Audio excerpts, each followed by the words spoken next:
피감기관의 지원을 받아서 국회의원들이 외유성 해외 출장을 가는 문제가 다시 불거지자 국회 외교통일위원회는 법에 위반되지 않는다고 밝혔습니다. 한국국제협력단, 코이카 등의 피감기관들이 지원하는 국회의원 외교 활동이 부정청탁금지법에 저촉되지 않는다는 겁니다. 과연 그럴까요? 노동일 경희대 법학전문대학원 교수와 좀 더 자세하게 짚어보겠습니다. 안녕하십니까? 네, 안녕하세요. 네, 교수님, 국회의원들의 외유성 출장 논란과 관련해서 국회 외교통일위원회는 부정청탁금지법에 저촉되지 않는다 이렇게 밝혔습니다. 법률적으로 이게 맞는 얘기입니까? 저는 조금 외교통일위원회가 네. 어떤 근거로 그런 얘기를 했는지 확인이 필요하다고 보는데요. 리포트를 보면 지난 2016년에 김영란법이 시행될 때 코이카에서 그때 질의했던 그런 내용을 다시 한번 얘기한 것 같습니다. 아무리 보기에. 네. 그런데 이 문제는 이제 이 문제가 새롭게 불거지면서 국민권익위원회에서 유권 해석을 한 거 아니겠습니까? 네. 그러니까 이 부분은 조금 다른 것 같고요. 지난 4월 달에 김기식 전 금감원장 문제가 불거졌을 때 박은정 권익위원장이 분명히 밝힌 바 있습니다. 피감기관 돈을 받아서 이렇게 국회의원들이 외유든 출장이든 가는 것은 분명히 김영란법 부정청탁금지법에 위반된다. 그렇게 얘기를 했습니다. 위반될 소지가 있다도 아니고요. 그렇기 때문에 지금 이제 새롭게 만약에 코이카에서 유권 해석을 지금 의뢰했다면 아마 2016년도에 그런 의뢰한 것과 분명히 다른 결과가 나올 것이라고 그렇게 생각이 됩니다. 네, 지난달 25일 국민권익위원회도 말이죠. 문희상 국회의장을 비롯한 38명의 의원이 외유성 해외 출장을 다녀온 것과 관련해서 김영란법 위반이다 이렇게 판단하지 않았습니까? 물론입니다. 바로 그래서 이제 국회의원 38명단을 공개하지 않고 네. 그 명단하고 조사 내용을 밀봉해서 문 의장에 전달했다. 그런 거 아니겠습니까? 국민권익위에서 바로 문제가 있다고 판단했고 네. 그리고 이런 의원들에 대해서 조치를 해달라고 국회의장에 통보한 것이기 때문에 외교통일위원회가 얘기한 것과는 좀 다른 분명히 그런 결과가 있다고 생각됩니다. 네. 문희상 국회의장은 국민권익위원회가 통보한 바로 이들 38명의 의원의 외유성 해외 출장과 관련해서 법적인 부분에 대해서 판단을 받아보겠다 이런 입장인 것 같은데 본인도 포함됐어요. 관련 조사들이 제대로 진행될 수 있을까 이런 의문도 남는 게 사실입니다. 네, 이제 과거 얘기지만 사실은 이제 문희상 의장도 관련돼 있기 네. 때문에 그리고 특히 이제 외교통일위원회가 이제 되게 많이 관련된 의원들이 외교통일위원회 소속인데 다 알다시피 이제 외교통일위원회가 국회에서 이른바 이제 상원이라고 하지 않습니까? 네. 그만큼 중진 의원들이 많이 포함되어 있는데 여야를 막론하고 중진 의원들이 포함되고 있기 때문에 그 명단도 공개하지 않는 것 같고요. 그렇기 때문에 이제 문제가 있다 하면 바로 이제 윤리위원회 회부하겠다고 했는데 지금까지 조치를 미루고 있는 것은 바로 상당히 좀 그런 의원들에 대한 윤리위원회 회부가 어렵지 않겠는가 하는 걸 추측을 해볼 수 있을 것 같습니다. 그리고 첫 번째 문제는 또 한 가지 문제는 바로 피감기관들이 이거 위법 소지가 있는지 판단하라 이렇게 얘기했는데 피감기관들이 지금 문제가 되고 있는데 자신들의 돈을 대서 외유를 갔든 출장을 갔든 국회의원들이 있는데 그것이 법에 위반됐습니다. 라고 지금 판단할 수 있겠습니까? 유권해석 기관도 아니고요.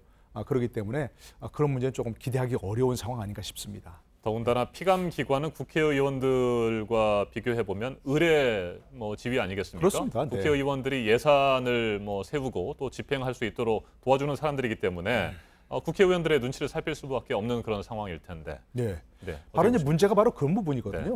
네. 부정청탁금지법, 이른바 김영란법을 위반했다고 하는 얘기가 나오는 것은 바로 아무런 관련 없는 기관끼리가 아니고 바로 이제 피감기관이라고 하는 코이카는 예를 들어서 그 외통위의 감독을 받는 그런 기관이기 때문에 그런 거 아니겠습니까?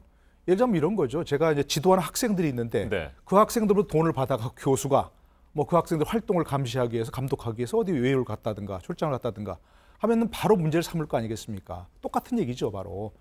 피감기관들은 국정감사에서 그 국회의원들의 감사를 받을 뿐만이 아니고 그 감사 결과를 바탕으로 해서 내년도 예산을 세우는 것이거든요. 그렇죠. 그러니까 예산에서 증가 맥수에 따라서 굉장히 민감하게 반응할 수밖에 없는 그런 기관들로서는 국회의원들이 요구하는 것이라든지 아니면 요구하기 이전이라도 국회의원들을 접대를 잘해서 다음에 예산을 많이 따기 위해서라도 그런 어떤 유효성 출장을 보낼 수밖에 없는 그런 상황이거든요.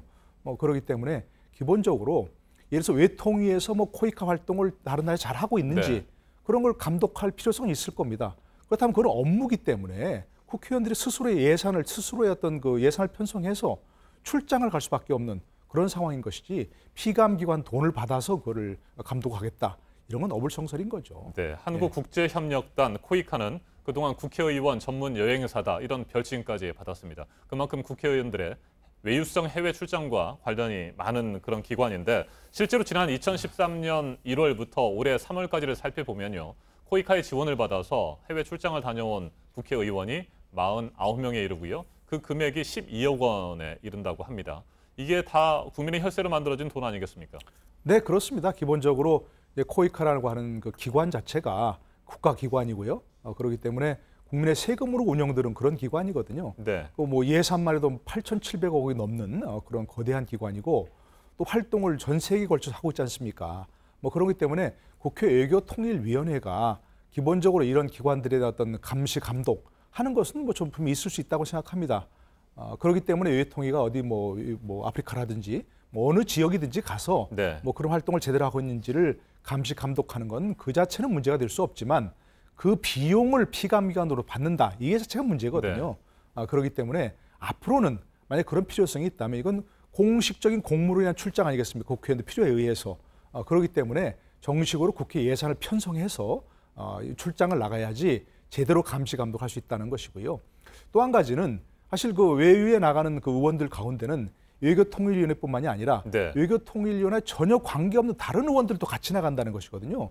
이것이야말로 문제가 있는 그런 문제의 소지가 있는 다분한 그런 출장이기 때문에 그런 분의 출장은 있을 수 없는 것이라서 하지 말아야 되는 금지해야 되는 그런 출장이라고 할 수 있는 거죠. 네, 꼭 필요한 해외 출장이라면 뭐 당연히 가야 되겠습니다. 말씀하신 대로 이게 외유성 출장에 뭐 여러 가지 정황들이 짙기 때문에 그런 문제점들이 지적되는 거고요. 자, 이렇게 문제가 되니까 문희상 국회의장이 기획재정부에 그렇다면 국회 예산으로 해외 출장을 국회의원들이 가도록 하겠다. 예산을 증액해달라 이렇게 요구를 했다고 해요. 이건 어떻게 보세요? 기본적으로 지금 이제 외유성 뭐 이렇게 뭐 이냐 아니냐 떠나서 국회의원들이 공무로 출장을 가는 게 있을 수 있다고 봅니다. 그런데 이제 그걸 아까 말씀드린 대로 국회의원들이 공무니까 네. 당연히 예산 편성해야 되지만 지금 벌써 국회 예산에 그런 그 의원 외교를 위한 비용이 100억 원이나 책정이 돼 있다는 것이거든요. 제가 그래서 아까 말씀드린 대로 외교통일위원회라든지 꼭 필요한 그런 위원회는 이 돈으로 충분히 갈 수 있을 겁니다.